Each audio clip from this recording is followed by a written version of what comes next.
How to install Blackmagic camera on Android.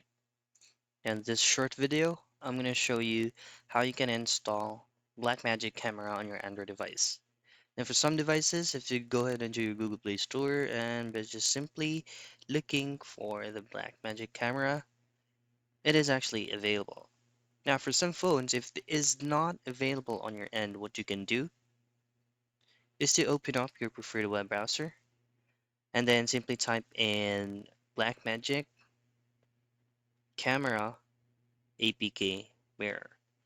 Hit on enter and choose one of your first one so that you will be redirected to the official application via an APK file. Now just simply run and download this application if this is not available on your Google Play Store. But if you insist on downloading it on your Google Play Store, then you might need to upgrade or update your Android version so that it will be posted and will be available on Google Play. And that's it. That's how you install Blackmagic Camera on Android.